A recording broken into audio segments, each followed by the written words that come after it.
But the Libertarians don't give a shit. They're against everybody. Indeed, the Libertarians are calling out the new right, saying, wait a minute, we thought you were part of our anti-war group. How come you're supporting Israel? We thought we...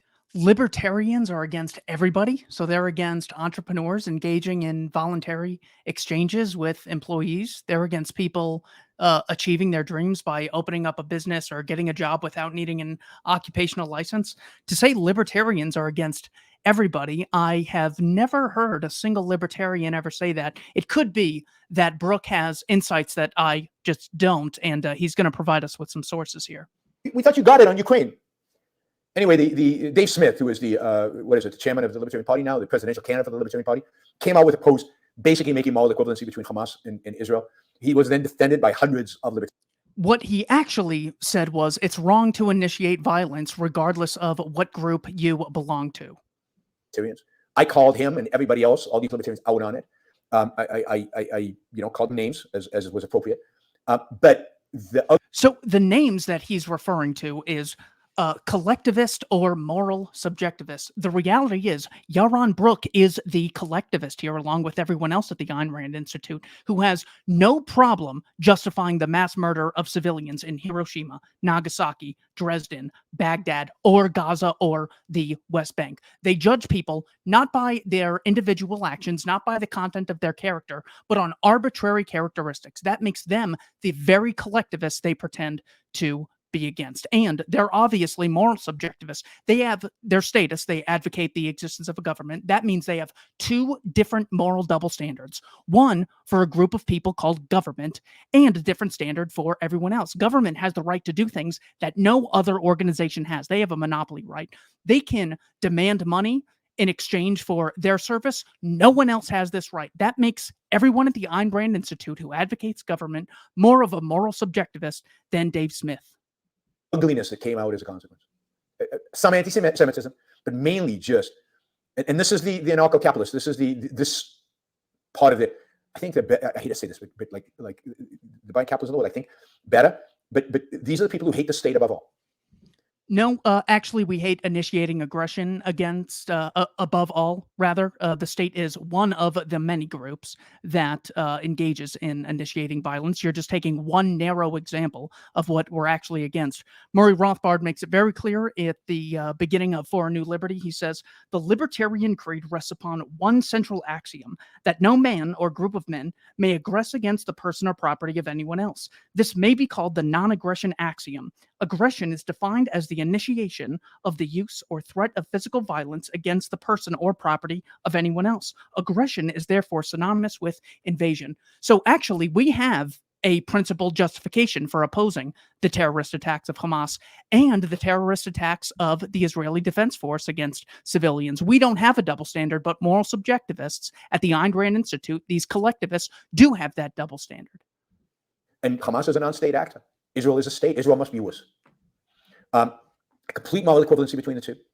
I'm a collectivist because I want to defend myself, and I'm not going to actually go through a questionnaire. Is that what they're criticizing, self-defense, or is Dave Smith saying that it's wrong to initiate violence against civilians in Gaza and the West Bank? Did he actually say it's wrong to defend yourself, you specifically, or Israelis in general? I'm waiting for this citation, because surely the head of the Ayn Rand Institute wouldn't just be making this up. Who's innocent and who's not in defending myself. I'm actually going to go out there and defend myself. And that requires... So he doesn't differentiate between people who are innocent and who are guilty. That is because the Ayn Rand Institute is run by a collectivist. Killing, and that requires killing of civilians and innocents as well. The moral relativism, which again should be no surprise, but again I'm saying it here because I know many of you are sympathetic to libertarians. Many of you want to be content with libertarians and with the new right. It is so disgusting. After the images and the pictures and what happened yesterday, to draw moral equivalency. After the atrocities of the 21st century, your whole worldview was changed by a couple pictures. I mean, obviously, these are evil atrocities, but I mean, the My Lai massacre was also terrible. The crimes of the Japanese Empire, the German Empire, the French Empire, the British Empire, all of these organizations going back since the ancient Egyptian Empire have committed atrocities, but recent atrocities have made you think completely differently how to approach these philosophical ideas? Be able to see it. I mean, to their credit, I had people in Poland, libertarians come up to me in Poland recently, come and say, after the Russian invasion in Poland, I'm no longer on ANCAP. After the Russian invasion in Poland, I repudiate Murray Rothbard and all. So the Russian invasion of Poland, I believe, was September 17th of 1939. What he might be referring to is the Russian invasion of Ukraine. All of that. Because they got it. Reality slapped them in the face. But Dave Smith. Reality slapped them in the face. Governments involve initiating violence against peaceful people, whether it's the regime in Kiev or the regime in Moscow or the regime in Saudi Arabia committing atrocities in Yemen. Yeah, we're all very aware of that, and we've incorporated that into the idea. We don't have a double standard for people called government, for people in the military. Yaron Brook is the moral relativist who says that, well, it's okay if people take your money coercively, so long as it's government and, they're providing you security in exchange. So it's sort of like an exchange. That would mean that any private security organization has the right to collect funds coercively. But he doesn't say that because he is a moral relativist. And his ilk among libertarians, reality doesn't matter to them. All that drives them is hatred. Reality doesn't matter. Governments are the greatest mass murdering organization throughout history, and we're not really paying attention to reality. How can he say that he's against murder when he advocates the existence of a government after the historical crimes of governments? It's like saying, well, I support the Klan, but a different sort of Klan. I'm anti-racist. That's completely contradictory. All that drives them is a hatred of, quote, the state, hatred of just hatred. Yeah, but we don't love the free market. We don't love entrepreneurs. We don't love the products, the services, the cultures that are developed in a voluntary exchange market. No, none of that. It's just all about hatred. Government, hatred of civilization, hatred of progress, hatred of the good for being the hatred of progress.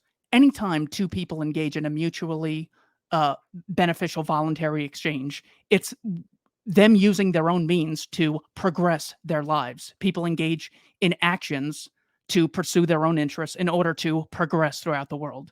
Our philosophy is based on progress. Dunce boy. Good. What do they hate Israel? What do they got against Israel?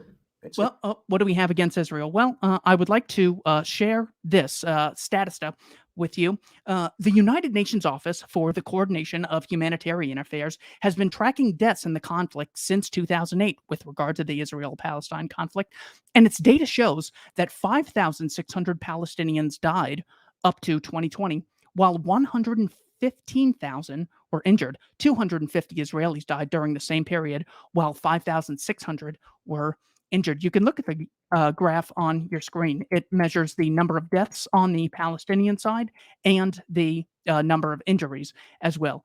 And it turns out there is a very significant disparity between these two groups. Every single year going back to 2008, more Palestinians have been killed and injured in this conflict than on the Israeli side. Now, look, the Israeli side obviously has a big military, and that could explain it. But the Libertarians against initiating violence, regardless of which organization does it. It's a decent place to live, good place to live. People thrive there. Yeah, that's why we're against Israel. Nothing having to do with the government initiating violence against people in Gaza or the West Bank. It's just good, and that's why we're against it. That's why they hate it. Don't let them fool you. Okay, well, allow me to fool you really quick. I started off by citing the For a New Liberty by Murray Rothbard, explaining the foundation of libertarianism, which involves initiating violence against peaceful people, is unjustified. Here, I'm showing you a chart that has been widely recognized as legitimate when it comes to these numbers. Of course, the specifics can change, but overall, it's a mass initiation of violence against peaceful people in Gaza and the West Bank going back to 1948. And even before May 15th of 1948, Nakba Day, you had terrorist organizations like Haganah, Stern, and Ergon murdering civilians as well. Bombing of the King David Hotel, things like the Levon affair. You had the USS Liberty incident of 1967. We're against it because it involves initiating violence against peaceful people, because it's good. It's not because Israel has high taxes. Right? Taxes. Right? People are being butchered, raped, tortured. but taxes are Yeah, high. and we're against that in principle. We're not collectivists who are only against it when one side does it, Yaron. So Israel's not a good country. So if Hamas does it, the Israelis, they have high taxes. They regulate. And then, of course, they occupy. They oppress, which is ahistorical, ignorant nonsense. So, my opinion of libertarians, particularly of that ilk, von Mises Center ilk, von Mises Institute ilk, has been about as low as one could have, and it got lower. Really disgusting, really horrific. Oh, Scott Horton, which is Okay, so his opinion of us is really low. Let's say that I haven't seen a single libertarian defend Hamas, but let's say that the death toll is now 1,000 Israelis. Let's say that someone by some faction of the libertarian movement actually defended those 1,000 deaths. Yaron Brook has defended murdering 100,000 innocent people in Hiroshima, 75,000 civilians in Nagasaki, 100,000 civilian deaths in Operation Meeting House in March of 1945 in Japan. You are way worse than this imaginary libertarian who I'm still waiting for you to cite defending Hamas. They initiate violence. That's why we're against them. who is there. Okay, here's Scott. Really disgusting, really horrific. Oh, Scott Horton, who is their foreign policy expert. Completely ignorant. Oh, it's all Israel's fault anyway. All of this was Israel's fault. I mean, just and complaining about other right wingers on his stream, defending Israel. Oh, he said that he was complaining about people defending Israel, or was he actually complaining about people who said they wanted to turn Gaza into a parking lot and turn the place into glass? Still waiting for this citation. See, Scott Horton is the director of the Libertarian Institute where I work. Scott's against initiating violence against peaceful people, so that could be what he was actually complaining about. These are monsters. The emo, to share a tent with him? I wouldn't share anything with him. I wouldn't share a pencil with him. Okay, that's about enough of that. So when it comes to who's actually the monster here, well, one of the great lessons that I learned from Ayn Rand is that she said, when people say that we don't care about the poor, actually, we're the ones advocating a system of free markets which have lifted more poor people out of poverty than any other system throughout history. So really, because you haven't taken the time to either concede you were wrong or look into the subject, you're the one who doesn't care about the poor. I want to make the case that it's actually Yaron Brook and the Ayn Rand Institute who don't care about dead Israelis. The Libertarian Institute completely opposes initiating violence against peaceful people. Hamas, that was an absolutely unjustified act. But because Yaron Brook is not willing to look into the causes of what causes terrorism, he does not care about dead Israelis. Robert A. Pape and James K. Feldman wrote a book titled Cutting the Fuse, The Explosion of Global Suicide Terrorism and How to Stop It. On page 8, they describe the book as the first complete data set of all suicide terrorist attacks around the world from 1980 to 2009. Their research concludes with nearly all emerged from communities resisting foreign military occupation. From the introduction, from 1980 to 2003, there were 345 completed suicide terrorist attacks by 524 suicide terrorists who actually killed themselves on a mission to kill others, half of whom are secular. The world leader was the Tamil Tigers, a secular Hindu group who carried out more attacks than Hamas or Palestinian Islamic Jihad, PIJ, during this period. Further, at least a third of the suicide attacks in predominantly Muslim countries were carried out by secular terrorist groups such as the Kurdistan Workers' Party, PKK, in Turkey. Instead of religion, what over 95% of all suicide terrorist attacks before 2004 had in common was a strategic goal to compel a democratic state to withdraw combat forces that are threatening territory that the terrorists prize. From Lebanon to Sri Lanka to the West Bank to Chechnya, the central goal of every suicide terrorist campaign has been to resist military occupation by a democracy. The authors go on to summarize their findings. Number 1, strong confirmation for the hypothesis that military occupation is the main factor driving suicide terrorism. The stationing of foreign combat forces, ground and tactical Air Force units, on territory that terrorists prize accounts for 87% of the over 1,800 suicide terrorist attacks around the world since 2004. Number 2. Strong evidence for new hypotheses about the causes of transnational suicide terrorism.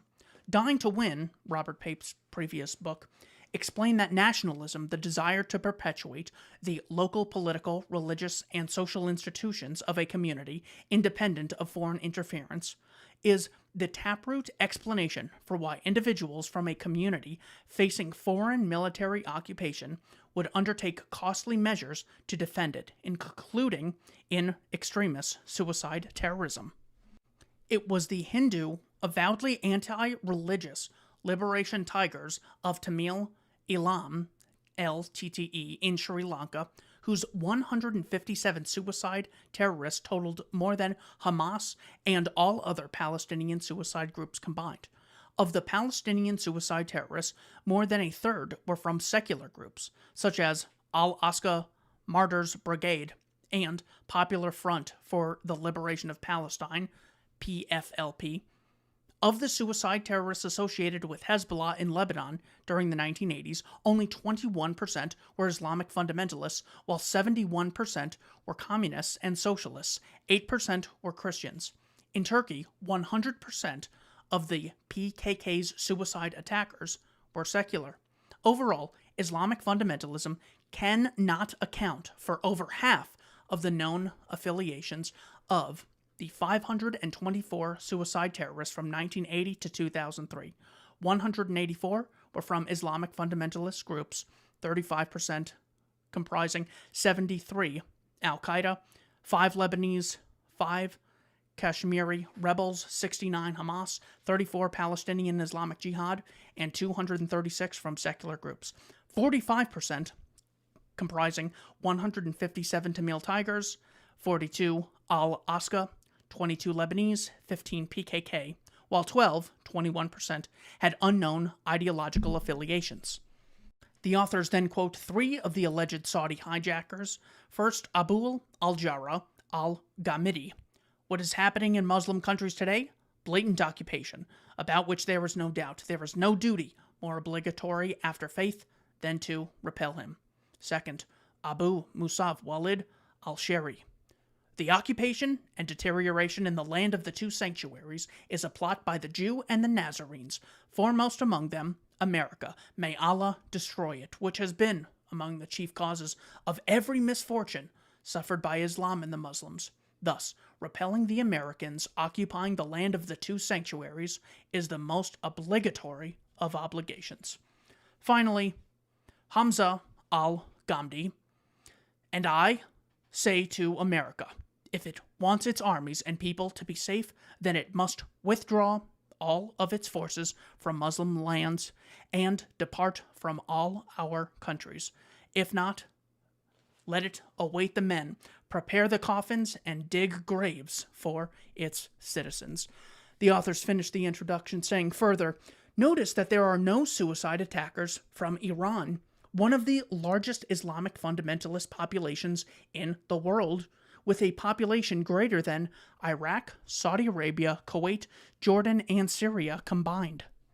So you would think that we would see that because the goal of terrorism is to amplify a message as opposed to conceal it, they'd be saying, well, we hate them because they have yet to have Qurans in every hotel room instead of Bibles or Books of Mormon. Well, we don't see that at all. In fact, it lines up exactly with Robert Pape's thesis that the primary reason for suicide terrorism is resistance to occupation. Turns out the people in Gaza and the West Bank are basically doing the same thing. Now, in October, I want to say it was October 14th of 2001, Haji Abdul Kabir, the third leading member of the Taliban, came out and said that we will hand bin Laden over to any third country if we are presented with evidence that bin Laden and his co-conspirators were behind 9/11. And this offer was not taken up. George Bush actually addresses this in a chapter titled Afghanistan and Decision Points. On page 192, he says, I laid out an ultimatum to the Taliban. They will hand over terrorists or they will share their fate. We had little hope that Afghanistan's leaders would heed it, but exposing their defiance to the world would firm up our justification for a military strike. That is why they didn't accept bin Laden when the Taliban offered him over. Not because the Taliban are a bunch of good people. They're a bunch of non-aggression principle violators as well. The point is that he was once described by the father of the Taliban, I want to say Mullah Omar, had once referred to Osama bin Laden as a chicken bone stuck in his throat. He could neither swallow him nor spit him out.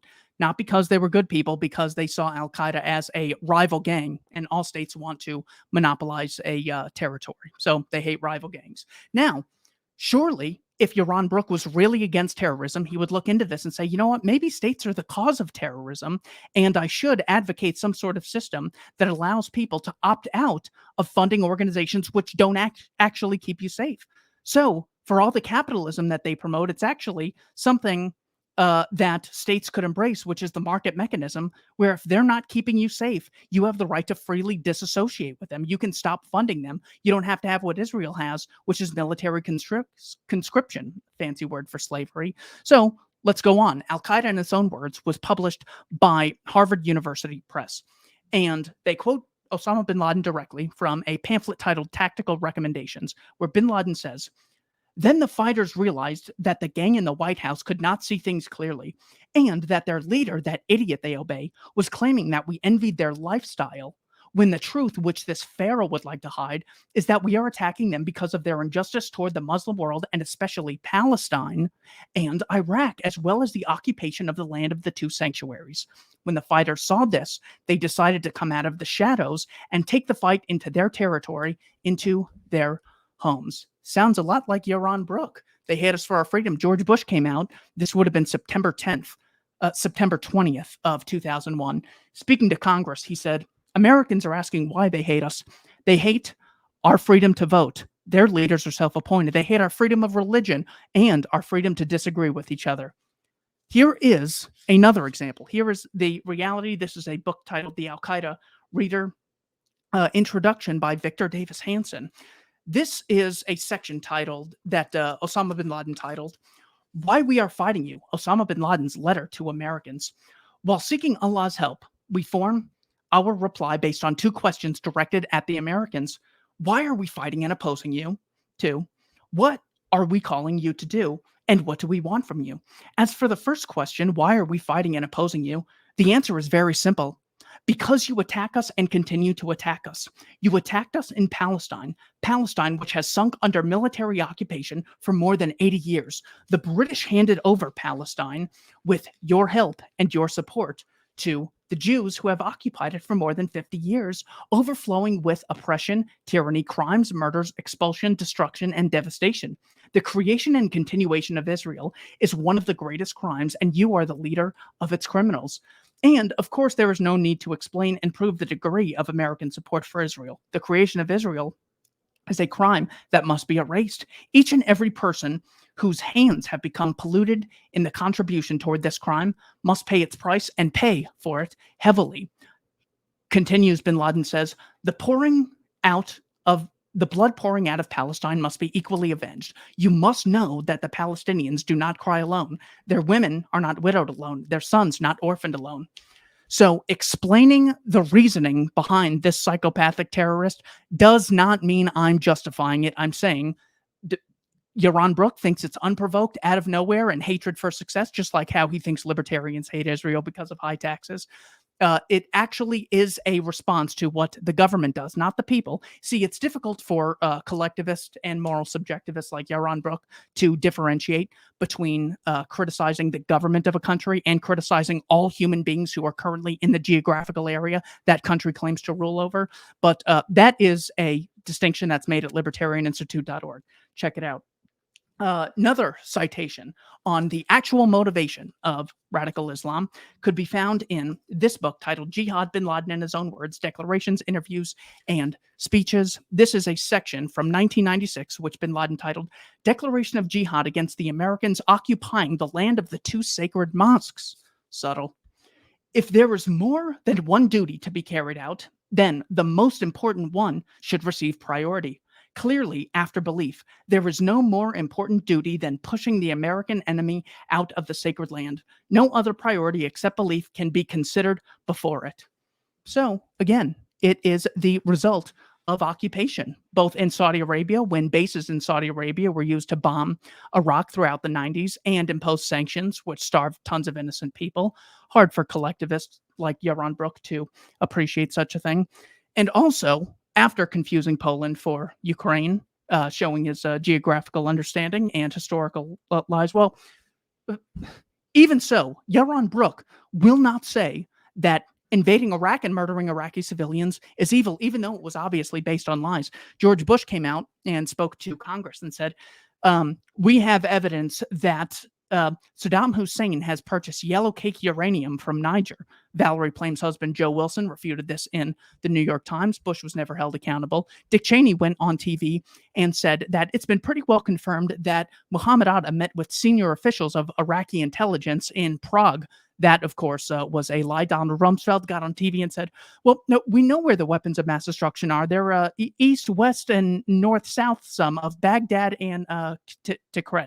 Sorry, I don't have the quotes in front of me. Take my word for it. That is generally what was said. So these are absolute lies, which led to an increase in the amount of terrorism. It wasn't Abu Musab al-Zarqawi didn't have al-Qaeda operating in Iraq until after the fall of Saddam. So it's actually the type of terrorism that Yaron Brook pretends to oppose. The policies he's advocating create more terrorism than there otherwise would be. So he takes a shot at libertarians for having a nuanced view on the Russia-Ukraine war. And it's not just libertarians, by the way. It's international relations experts like John J. Mearsheimer. Here is Mearsheimer in his book titled How States Think. On the introduction, he says, the consensus among Russian leaders regarding the dangers inherent in Ukraine's relationship with the West is reflected in a 2008 memorandum by then Ambassador to Russia William Burns, who I believe is the current CIA director. It warned that, quote, Ukrainian entry into NATO is the brightest of all red lines for Russian elite, not just Putin. In more than 2.5 years of conversations with key Russian players, from knuckle draggers in the dark recesses of the Kremlin to Putin's sharpest liberal critics, I have yet to find anyone who views Ukraine and NATO as something other than a direct challenge to Russian interests.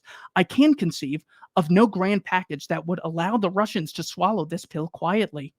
Mearsheimer comments saying, nor does Putin appear to have made this decision for war alone. When asked whether the Russian president consulted with key advisors, Foreign Minister Sergei Lavrov replied, every country has a decision-making mechanism. In that case, the mechanism existing in the Russian Federation was fully employed. All this is to say that the Russian decision to invade most likely emerged from a deliberative process. So it's not just libertarians, and they're not defending it. We're against Putin initiating violence just as much as we are anyone else. As a matter of fact, it's Yaron Brook who will defend allying with people like Joseph Stalin in the Second World War, who killed far more Ukrainians in the Holodomor than Vladimir Putin has since, whether you start at 2014 or 2022. So we can give the final word to Winston Churchill. Since World War II is the ultimate holy war, every new terrible person is Hitler 2.0, Hitler 3.0, and this is all we get. Let's look at the consequences of their most popular war, the one that statists, interventionists, collectivists, and moral relativists like Yaron Brook are constantly bragging about. World War II was totally justified. Here is what Winston Churchill said in the introduction to his book, The Gathering Storm, about the aftermath of the Second World War. He said, one day, President Roosevelt told me he was asking publicly for suggestions about what the war should be called. I said at once, the unnecessary war. There was never a war more easy to stop than that which has just wrecked what was left of the world from the previous struggle.